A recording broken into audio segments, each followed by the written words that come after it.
இது இட்லி அரிசி மாவு. நீங்கள் புழுங்கல் அரிசி எடுத்துக்கலாம். 1/2 கிலோ அரிசி மாவு இது தண்ணி ஊற்றி ஊற வைக்கணும்.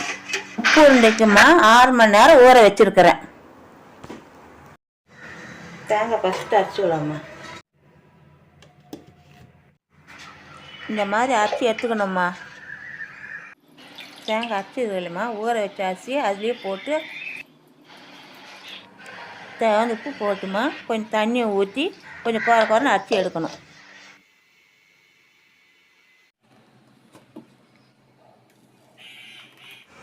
இந்த மாதிரி உப்பு உருண்டைக்கு அரைச்சி எடுத்துக்கணும்மா. எண்ணெய் காய்ஞ்சிச்சுமா, கடுகு உளுத்தம்பருப்பு போடணும். ஃபஸ்ட்டு அடுத்து கலர் போடணுமா, செவக்க வரணுமா. இது கலர் சிவந்துச்சுமா, இப்போ வேர்க்கடலை போடணும். இப்போ வெங்காயம் போடலாமா. இப்போ பச்சை மிளகாய், இஞ்சி, கருவேப்பிலை நல்லா வெங்காயம் வதங்கணுமா.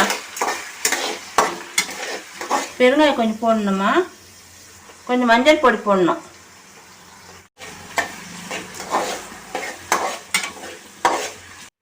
இப்போ அரைச்சி வச்சுக்கிறோம் மாவு இதில் ஊற்றணும்.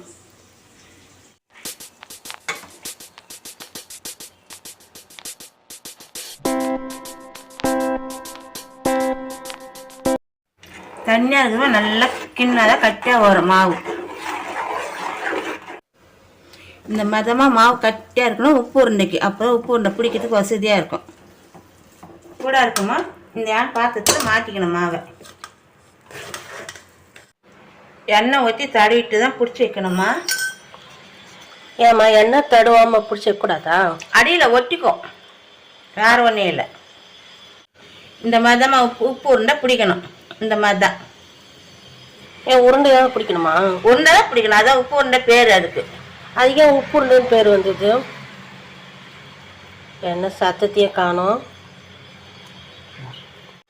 அப்படிதானே சொல்லுவாங்க. 20 நிமிஷம் வேக வைக்கணுமா. இது 20 நிமிஷம் ஆயிடுச்சுமா. அம்மா இதுக்கு உப்பு உருண்டைன்னு ஏன் பேர் வந்து நான் கண்டுபிடிச்சிட்டேம்மா. அது ஒன்றும் இல்லைம்மா. இப்போ உப்புமா சாப்பிட மாட்டோம்ல, உப்புமானா சில பேர் பிடிக்காது இல்லையா? ஆமா. இப்படி உப்பு உருண்டைன்னு சொல்லிட்டு செஞ்சு கொடுத்தா சாப்பிடுவாங்க பாரு. நீ சொன்ன வாக்கியத்தை தஞ்சாவூர் கோயில் கல்வெட்டுல வெட்டி வச்சுட்டு பக்கத்திலேயே நீ உட்கார்ந்துக்க. உனக்கு பின்னால வர்ற சந்ததிகள் அதை பார்த்து படிச்சு தெளிவா நடந்துக்குவாங்க. உங்களுக்கு தெரியுது, அவங்களுக்கு தெரிய மாட்டேங்குது. உப்பு உருண்டை ரெடி ஆகி போச்சுமா. சூப்பரா இருக்குது. நீங்களும் செஞ்சு பாருங்க.